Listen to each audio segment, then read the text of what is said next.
What do you think the Preds need to do to have a successful April and get into the playoffs? That's a question we asked you, our loyal viewers and listeners. We're going to go through some of the things that you said the Preds need to do, plus playoff atmosphere. It starts right now. Honestly, probably should have started a couple of weeks ago. Preds face Minnesota Wild tonight in Bridgestone Arena in a game that's pretty much as close as you can get to a must-win game. We'll break it all down, plus why the Predators may be facing an uphill battle for the postseason if they don't win tonight. Coming up on Locked On Predators. You're Locked On Predators, your daily podcast on the Nashville Predators. Part of the Locked On Podcast Network, your team every day.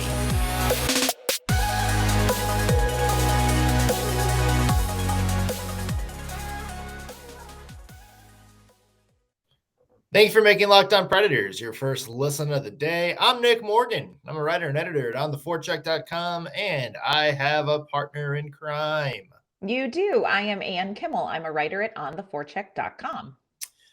Well, Ann, we're here. Well, the final stretch run of the season. And I think we're all feeling a little bit different going into it than we were probably about a month and a half ago. Mm-hmm. Yeah, a lot more anxiety, I think, over the Smashville Nation as it stands right now. Yes, how the tides have turned. We felt really good about this team that was a competitive rebuild team. The goal was to make the first round of the playoffs. And this team really was thriving earlier in this season. Hopes were high. I think everybody felt very positive about what this team might be able to do in the postseason. And then March happened.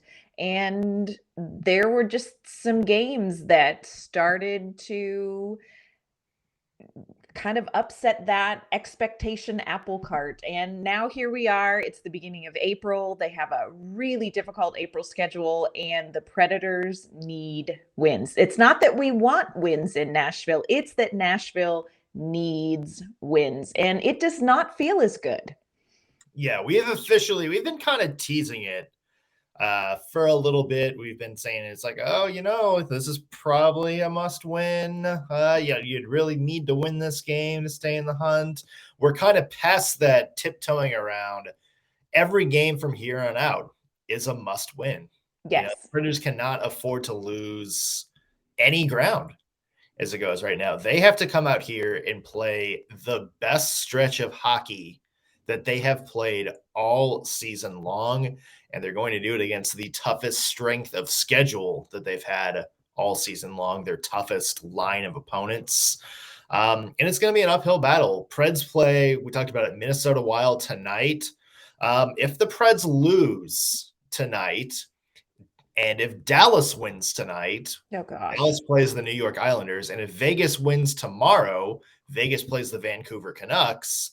The Predators are going to be out of a playoff spot standings-wise for the first time since November, which is a pretty jarring thing to think about, because considering when the new year started, by the start of the second week of January, the Predators had the best record in the Western Conference. So much has happened in a few months. And it's frustrating because the components of that Nashville Predators team from January are still here. I mean, granted, Nashville's dealing with some injuries in the defense, things like that, but the components are there, and the execution is troubling, and it does not feel great to be back in this position. This is a position Nashville has been in before, where it comes down to the wire to get into the playoffs. And while they seem to do well under pressure, it sure would be great if they could have a very strong April and not wait until the last minute to make sure that they make the playoffs. Yeah, we talk about tonight. The Predators face the Minnesota Wild. Predators beat the Minnesota Wild at 6-2 last month. which is some solace, except when you consider it, since that loss, the Minnesota Wild haven't lost in regulation. They're Yeah.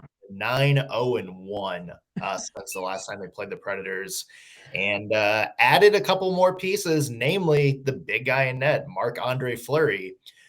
Because remember, a lot of the people were talking about Minnesota earlier in the year. It's like, this is a pretty good team, like a well-rounded team. Their only kind of, I don't know, factor was goaltending. Yes. And if Fleury fills that gap, I know he hasn't really been fantastic, although when you consider he's facing like 40 shots a night in Chicago, maybe a little bit of a grace for him. Yeah. But he's proven he can take over playoff series. And so that makes Nashville, kind of all more of a different task for the Predators tonight now, because, you're facing kind of a different look Minnesota Wild than you did from the first two games. And it's funny, Ann, because the Predators really have dominated Minnesota this season. They had a 6-2 loss the 6-2 win against the Wild last month, and then like a 5-3 win earlier in the season. And I mean, this is going to be a different type of test for Nashville, though. This is a very different Minnesota team. Minnesota kind of went all in a lot of ways at the trade deadline. Like you mentioned, they got Marc-Andre Fleury, they got Jacob Middleton, they got Tyson Yost. And so they've gathered themselves some pieces, and it's clicking. It's working. They're coming off of back-to-back games, and they had Marc-Andre Fleury in net against Carolina. They had Cam Talbot in net against Washington. They both played so well. So goaltending-wise, they're hot right now. They're firing on all cylinders. Like you said, I mean, they're 9-0-1. This is a team that is competing. And Nashville has struggled to compete in some games that should have been wins. So tonight is going to be a challenge for Nashville, and it's one of these games that I think is going to kind of reveal the emotional maturity of this team, the depth of belief in this team, because their losses have been things that they could clean up. It's not like Nashville, has lost Philip Forsberg. Granted, UC Saros isn't playing as well as he was earlier in the year, but there's just mistakes that they're making. And so this is going to be a test. If Nashville can clean up mistakes, do they have a team that can compete against a Minnesota team that is just tearing it up right now? We kind of want to get into some of the things the Predators need to do in this game. And we also asked our listeners, what do you think the Preds need to do in the second half of the season? Or I guess the last month of the season. We're already in the second half. What are things do they need to clean up? What's going to be the X factor to getting the Preds into the playoffs? First, I want to mention today's show brought to you by our friends at BetOnline. BetOnline is your number one source for all of your betting needs and your sports info. Hey, we had a wild national championship game in basketball last night. But that doesn't signal the end of spring sports yet, because we have a lot coming down the pipeline. Masters kicks off this week. Lots of fun events. Again, NBA and NHL playoffs are about to be in full swing. And if you feel like putting a little money down, if you want to try to win something, BetOnline has you covered. They've got odds, podcasts, and reviews for all of the different leagues this season. And BetOnline is your continued source for all your sports wagering information, including live betting, esports, and scores. So head to the website today or use your mobile device to learn more about the trends in action. BetOnline, where the game starts. I want to ask you, Ann. Oh, gosh. Well, I haven't even said anything yet. I know, but I'm just so anxious about this anyway. Yeah. So when you have a team like Minnesota, who has been playing very, very well, and you're the Nashville Predators, who have not played against, or have not played well against, let's call them bad opponents this year. Do you see, and I'm trying to figure out like the best way to phrase this. we talk about how the Predators always play good when their backs are against the wall, when they have that underdog mentality. Right. Do you have confidence that that's the Predators team that we're going to get tonight and in these next couple of games? Like, we know they can, but Right. what's your confidence level that that's actually going to happen? Yeah, my confidence level is not as high as it was earlier in the season because earlier in the season, when Nashville had a game that they dropped against a team that they should have beat, that they are, just have a better roster than, they were able to turn that around relatively quickly. And there were even a couple of games where they made adjustments in game and were able to come back. And we're not seeing them making adjustments in these last handful of games. And that is the part that really concerns me because you're going to drop, you're not going to win every game from here on out, but you have to be able to make the adjustments to get back in it to the next game. And we're not seeing that right now. And I don't know if it is a fatigue issue. I don't know a, um, if it is a intensity issue, but my confidence is not super high right now because we haven't seen them bounce back like they did earlier in the season. So I'm going into this Minnesota game tonight and I'm pretty apprehensive about how the Predators are going to do because we just haven't seen adjustments to their game that have cleaned up enough in their next games. And it's interesting too, because we kind of talked about this a little bit yesterday.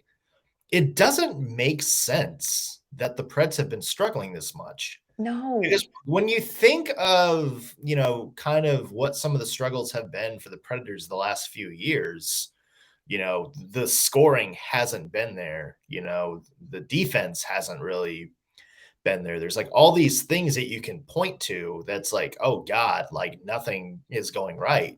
Mm-hmm. This year, Philip Forsberg and Matt Duchene are scoring like freaks, as in Roman Yossi, Yes.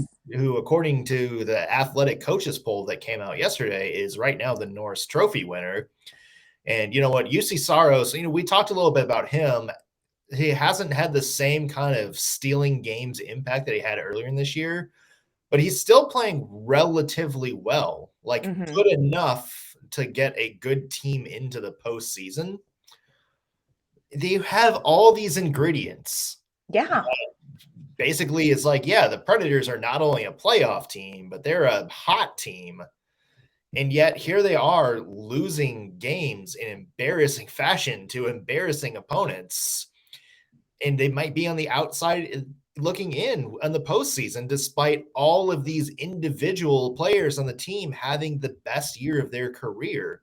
Yes. And it's maddening, and it's really hard to figure out because it's like, okay, all of these things are going incredibly right for the Preds this year. So what else is going wrong? And it would almost, not that it would be better, but you could riddle this out if Philip Forsberg was out injured, if UC Saros was out injured. But like you said, you have all the same ingredients, but you're not getting a cake out of this anymore, and the only thing I can figure is that it really has to be small little corrections, small little things, because the components are there.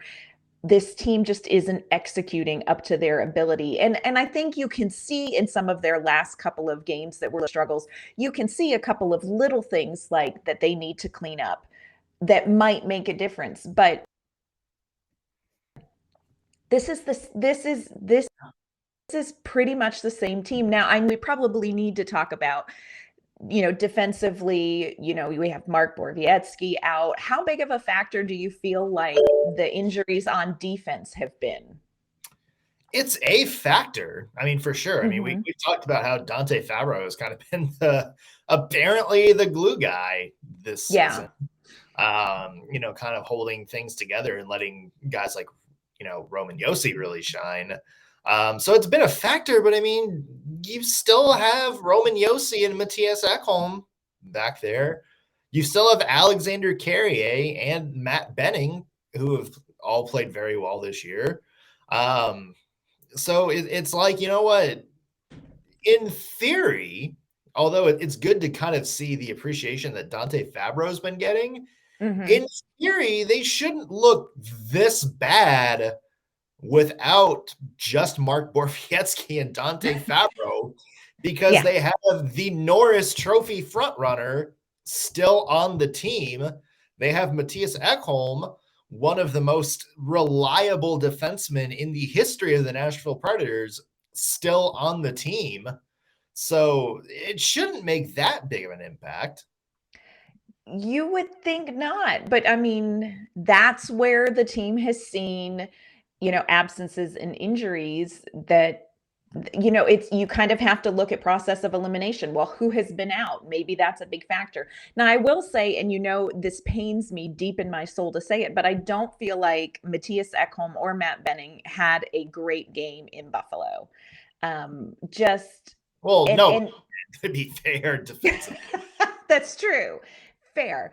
But just defensively and clearing the zone, I feel like there were just some turnovers. There were some bad passes through the neutral zone, and that were uncharacteristic earlier in the season.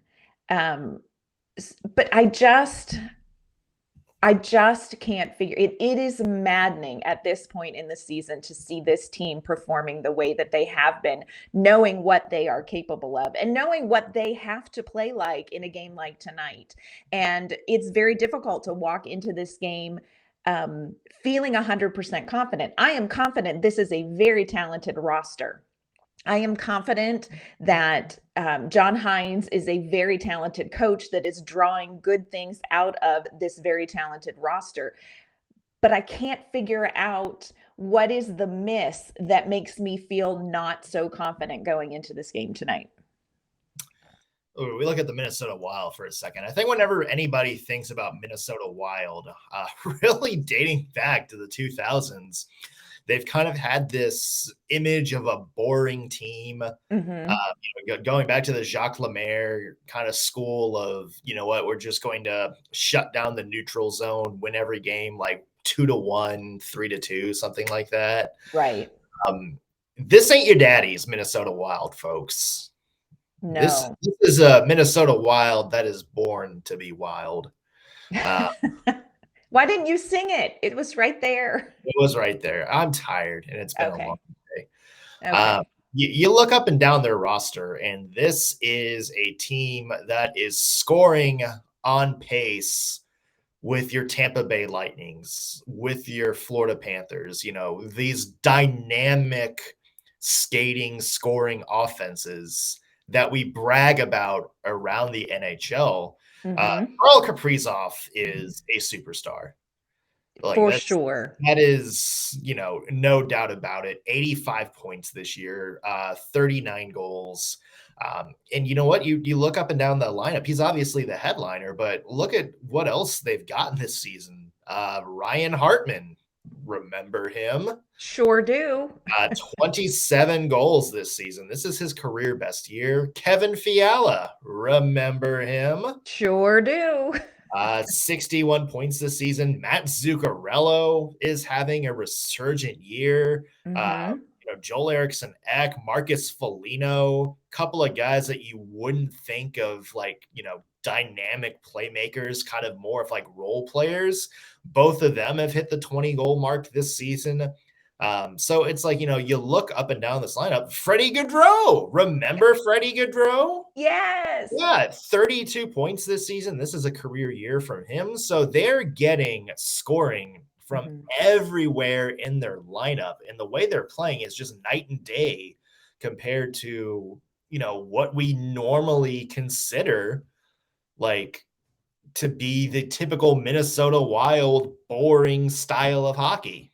Yeah. And, you look at Kaprizov, he has 4 goals in the last 5 games. Erikson Ek has 6 points in the last 5 games. So Nashville is hitting this team at just a really hot time. And I would agree with you. This Minnesota Wild team is not your daddy's Wild team. They're a whole different ball game. And the scoring up and down the roster is a big component of that. And that's something that Nashville has to address coming up for sure. And we're going to talk about a few of the things that we think Nashville needs to address to make it to the playoffs, to have a strong April, including some of your thoughts on that. But first, this episode is brought to you by Rock Auto. With the ever increasing numbers of makes and models on the road today, it is now impossible for your local chain auto parts store to stock all the parts you need. Why endure pointless or intimidating questioning and wait while a person behind the counter orders parts on their computer, choosing the only brand that their warehouse happens to stock? You have a computer with access to rockauto.com at home and in your pocket. You can save time and money when using Rock Auto. Why would you choose to spend 30, 50, or 100% more for the same parts from a chain store or a car dealership? Rock Auto prices are reliably low for every customer, and they have everything you could possibly need for your car, truck, or SUV. Go to rockauto.com right now. See all the parts that are available for your car or truck. Write Locked On in their How Did You Hear About Us box so they know we sent you. Amazing selection and reliably low prices. All the parts your car will ever need. rockauto.com. So obviously we've talked about the Nashville Predators and the wild April that they had, no pun intended. So we went on Twitter and we asked, the Preds will do well this month if blank. We wanted to know what your thoughts were. We wanted to know what you thought the missing sauce was for the Nashville Predators to turn things around and get into the playoffs. Yeah, one of them is from Giuseppe at Preds Hockey. He said the Predators will do well this month if they don't force Saros to carry the defense. Well, yep, you are not wrong. Now, I will say this is kind of the time of year, and once you get closer to the playoffs, where you do need your goaltender to be playing at their best. But this cannot all be on Saros, and the defense has to step up and help him out more. So I do not disagree with this take at all. No, I mean, it's kind of ridiculous the past few games. It's like, yeah, you know what? You see Saros not playing as well as he was earlier in the year, but you'd still average wise, like save percentage wise, should be good enough. I mean, he's making like 30 saves a game, facing like 35 shots. So, that's I think kind of the thing is you need to kind of cut down on the amount of shots he's facing. And then maybe we see Saros go back to having that sort of impact on the game we saw earlier this season. Yeah, they have in his defense, they have worked Saros very hard. He has had so many games where he's faced 40 plus shots. That's a lot of work for somebody who's carrying a large workload for the Nashville Predators anyway. So some help from the defense would not hurt. So I'm here for that one. Jonathan Howe at Jonathan_Howe says the defensive pairs get back to normal. Need everyone healthy. There's too much drop off. What do you think about that one? Yeah. Word. If this was a hot take Tuesday, that would be a very, very cold take. That's we talked about that a little bit earlier. It shouldn't have this much of an impact, but not having Boro and not having Dante Fabro is certainly being felt in some way. And there's just something about it when everybody is healthy. They seem to be clicking better. When they talk about the drop off, yeah, although I think Jeremy Lauzon has played well enough this year that, or at least in his stint with the Predators, that I think that drop off is maybe less droppy a bit. Right. I don't know what the right word for that is. That completely makes sense. A shorter drop. Yeah. But I agree on, I think there's a bigger drop behind him to guys like Ben Harper. And unfortunately, the first couple of games, Jeremy Davies, who hasn't really been as well, hasn't had kind of that sort of immediate impact he had last year when he came up around this time. So I do think they need to come back. I would say this. I think we also got very spoiled earlier in the season when Boro and Benning were together, and they work well together. And I think we got very spoiled and almost romanticized how amazing that third pairing was. And, it's I I think we miss what was, and I'm not sure how Well, much of that will get better if Mark Borowiecki gets back in the lineup, or if that's just, glory days. Look at us. Well, I think it's also just a change of pace from what the past couple of years before this year has been. You know, having kind of an impact bottom pair, Yes. as opposed to, no offense to some of the past Preds bottom pair players, but guys who are really only playing like 8-9 minutes a game, not really being used. You look at it this year, and John Hines has kind of incorporated, guys like Boro and Benning a little bit more into kind of the, not day to day, but the minute to minute game plan. They Right. have role. They're playing consistent minutes. They're not just like the go out there and don't screw anything up for 7 minutes a night. Right. You're putting him out there to make an impact. So I think that's a big thing, because I think we hadn't really seen that since the Stanley Cup final, that season, when Matt Irwin and Yannick Weber were kind of go-to guys towards the end of games. So I think that's kind of a refreshing change of pace. And maybe that's why Predators fans are being a little bit romantic about that third pair. Very true. Very true. JW Hood says the Predators will do I can't speak well this month, apparently. The Predators will do well this month if the second line starts producing. Oh, let's just preach that. This is a whole thing. And, they've made some adjustments. They put Mikhail Granlund on that second line, which I think was a smart move. It doesn't seem like it has sparked anything. I'm curious how long John Hines is going to continue to do that, because we have seen the top line maybe not as productive. This second line is really kind of a bugaboo, and it's frustrating because they're talented players, but Luke Cunnin just really is not having the same kind of year that he had last year, not having the same kind of impact. I will still say that I think Ellie Tolvanen has played very, very well defensively, and made some good plays, but just there's such an offensive void. And it's really tough. Like we're not seeing him produce on the power play. We're not seeing him produce 5v5. So this second line is a really tough issue for the Nashville Predators. Well, they're kind of a black hole right now. They're not really creating offense. No. They're not finishing chances. And honestly, the past couple games, that defensive impact really hasn't been there either. And you can kind of see it when you look at the ice times for Luke Cunnin and Ellie Tolvanen at the beginning of the year, how important they were for John Hines. And as the season goes on, it's just that ice time keeps getting smaller and smaller and smaller. And you're kind of wondering if the Predators are kind of giving up a little, if they've kind of maybe elevated the herd line into kind of being that main source of secondary offense. And if so, then, then that's a problem, because these are the two guys you had kind of penciled in as your future mainstays on that second line.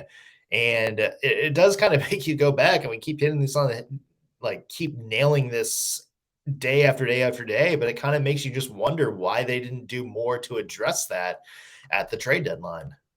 Yeah, and I get, you want to stick with the girl you came with, you're going to dance with the girl you brought and all that kind of thing, but this may be something that really does bite Nashville in the end when it comes to playoffs. You have that fourth line, I think, is producing, more and exceeding expectations above that second line. I'm curious, Nick, how long would you stick with Mikhail Granlund on that second line? Because I'm almost to the point of calling it. Where else do you put him? I'd put him back on the top line. Okay, but then what do you do with Ryan Johansson? Do you put him back on the black hole line and just kind of be like, here's the power play? Yeah. Fun. Yeah, I would. It's weird because, but the thing is, if you do that, then Ryan Johansson, somebody who has played, I think, pretty well over the past couple of weeks, you're kind of minimizing his impact as well. And it's, just kind of one of those frustrating things. I still think, let's see what somebody like Phil Tomasino can do with extended minutes. I get why they're trying to be patient with him and not kind of rush him. But I think at this point, you got to rip the Band-Aid off. You got to throw him into the fire a little bit. I think it's time to do something because if they wind up not producing towards the end of the year, the Preds wind up maybe on the outside looking in when it comes to the postseason, I look at that and I would see failure on John Heinz's part in just that one aspect. Yeah. Last one from John Boland. Predators will do well this month if Hockey Jesus comes back to save them. Come on. Now we have Soccer Moses in Nashville with Nashville SC, so I don't see why we can't have Hockey Jesus. Who's the equivalent of Hockey Jesus? Like, who would be your Hockey Jesus? Oh my goodness. On the Nashville Predators team? I guess just anywhere. Like, who's Hockey Jesus? Oh my.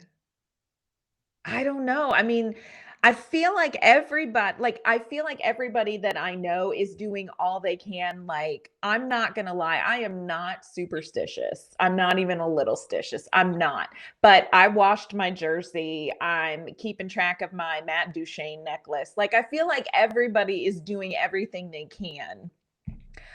But I want to here's who I think needs to be Hockey Jesus tonight, and that is Matthew Duchene. I think he needs to be Hockey Jesus tonight. Is it because he's got the facial hair and the kind of longish hair?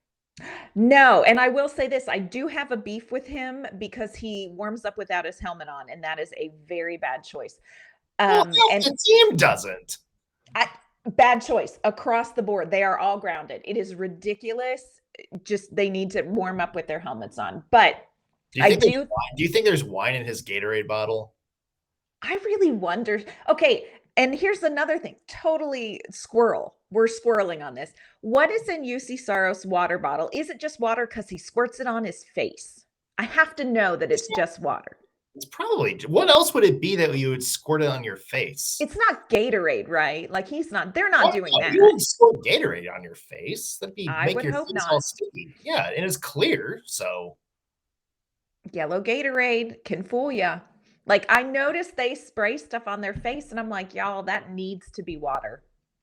What else would it be? I'm telling you, it could be Gatorade.